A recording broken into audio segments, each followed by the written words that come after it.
Bom dia!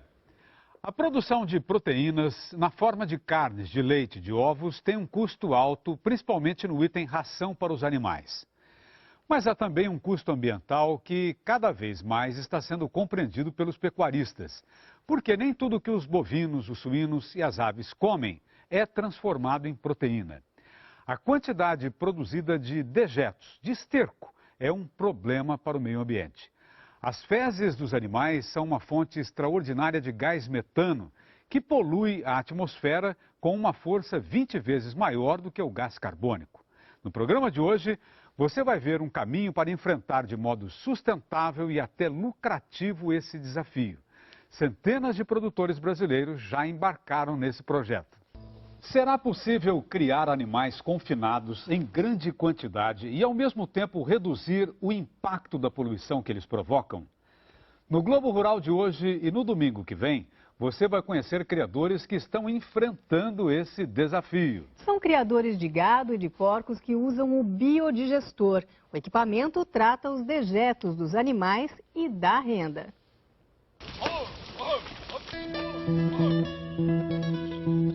Quando o assunto é criação de animais, o Brasil está entre os líderes do mundo.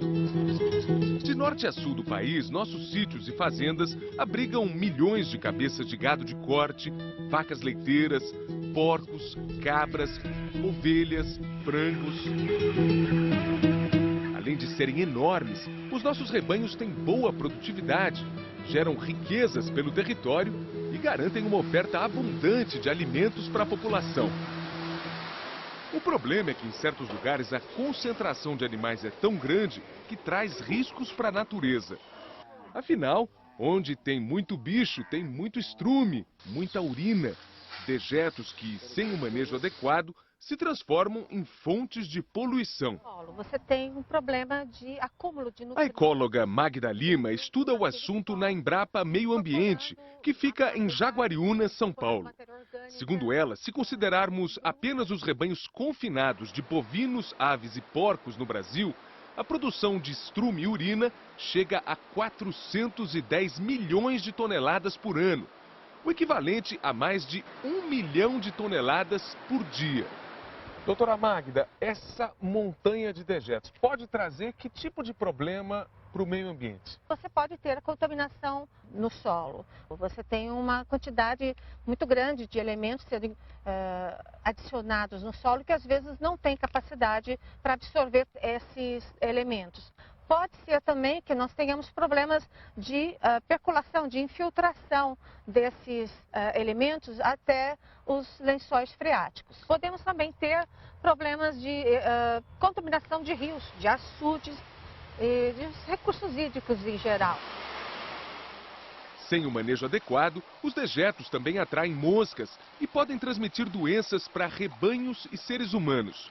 Além disso, o esterco ao ar livre produz gases como o dióxido de carbono e principalmente o metano.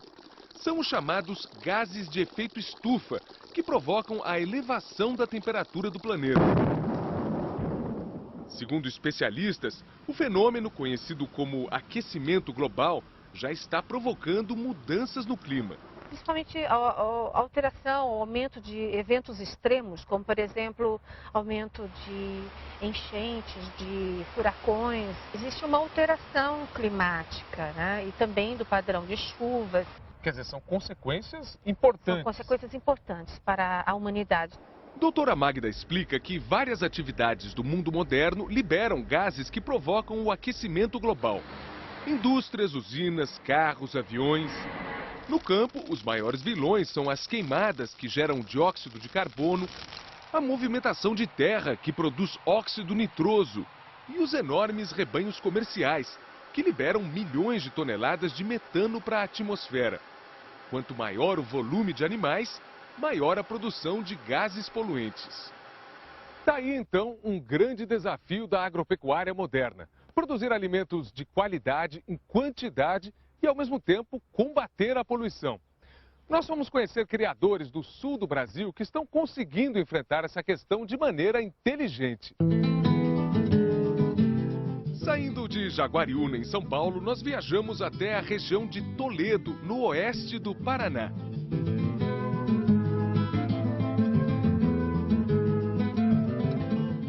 lavouras, casinhas coloridas e fazendas arrumadas, o oeste paranaense chama atenção pela beleza e pela qualidade de vida. O produto mais importante por aqui é a soja, cultivada principalmente em propriedades médias ou pequenas, com mão de obra familiar e tecnologia moderna. Além de ter soja a perder de vista, a região também se destaca como um dos principais polos de produção de suínos do Brasil. O oeste do Paraná concentra cerca de 3.200 granjas. Juntas, elas abrigam nada menos do que 1.700.000 porcos. A alta concentração de galpões e animais já provocou muitos problemas ao longo do tempo. Vazamentos de estrume, acidentes, descuido, descaso. Mas esse quadro vem mudando nos últimos anos. Pequeno produtor típico da região, seu Serafim Zaura é de uma família de origem italiana que trabalha no campo há várias gerações. Ele produz soja, cria porco e até há alguns anos lidava com esterco do jeito tradicional. No passado eram chiqueirões mais simples, mais comum, praticamente feito de madeira. Causava poluição, porque o dejeto não tinha um destino certo, ele corria a céu aberto, podia atingir córregos, águas, nascentes. As primeiras mudanças começaram há 8 anos. Os dejetos dos animais passaram a ser totalmente canalizados para esterqueiras de alvenaria. Ao longo do ano, o material é aproveitado na lavoura de maneira controlada. Graças a esses cuidados, a granja do seu Serafim passou a funcionar com licença ambiental. Mas hoje está todo mundo fazendo porque é uma necessidade que as empresas cobram. Para você fazer uma integração, a empresa te cobra. Primeiro, a licença ambiental. O próprio banco cobra dos órgãos competentes. Então você se obriga a trabalhar dentro das normas da lei. Existe uma pressão? Existe uma pressão e uma conscientização do próprio agricultor. O biólogo Ademar Paiter é funcionário do Instituto Ambiental do Paraná, órgão responsável pelo licenciamento das granjas. Atualmente é difícil encontrar problemas, ainda acontece na região por denúncias, alguma coisa assim. Mas o pessoal hoje, no geral, está bem consciente, né? Porque se tem a ideia daquela suinocultura que tinha um cano voltado para o rio, jogando os dejetos. Não, isso é inaceitável hoje em dia. É uma coisa normal de você ir numa propriedade e encontrar um ambiente desse.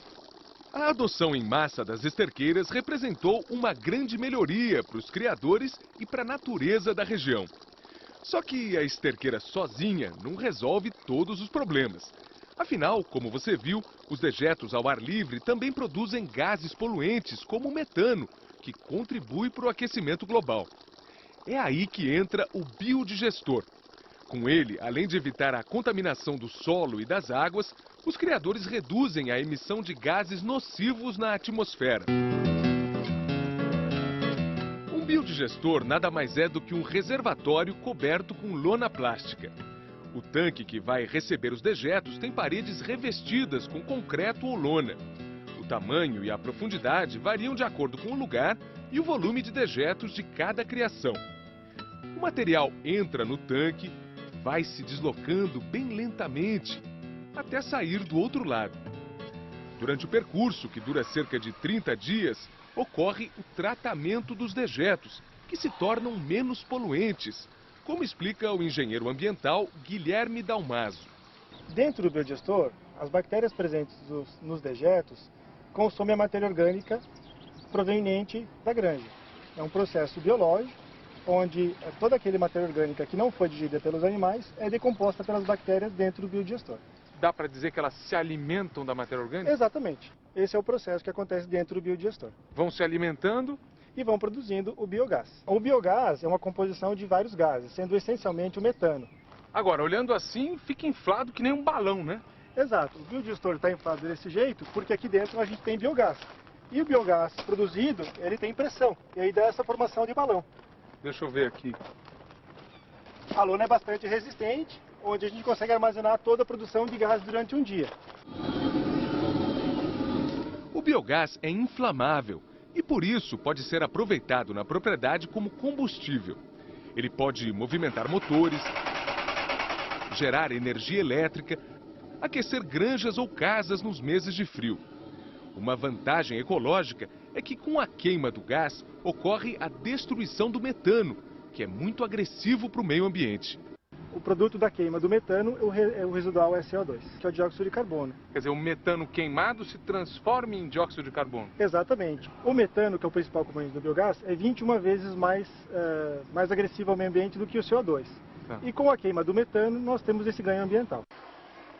Outro benefício ecológico é que, ao passar pelo tratamento, o dejeto da granja fica mais suave, com carga orgânica mais baixa. É o biofertilizante, um adubo orgânico de qualidade que pode ser usado em pastagens e lavouras. Além de funcionar com os dejetos de animais, o biodigestor também pode ser abastecido por outras fontes de matéria orgânica. É o caso das palhas e sobras de cultivo, do vinhoto das usinas de cana, esgoto doméstico e até restos de indústrias de alimentos. Daqui a pouco você vai ver como os criadores do Paraná estão aproveitando os produtos do biodigestor. Você vai conhecer um dos principais projetos do Brasil voltado para o aproveitamento sustentável dos dejetos. Um trabalho que envolve centenas de famílias de produtores.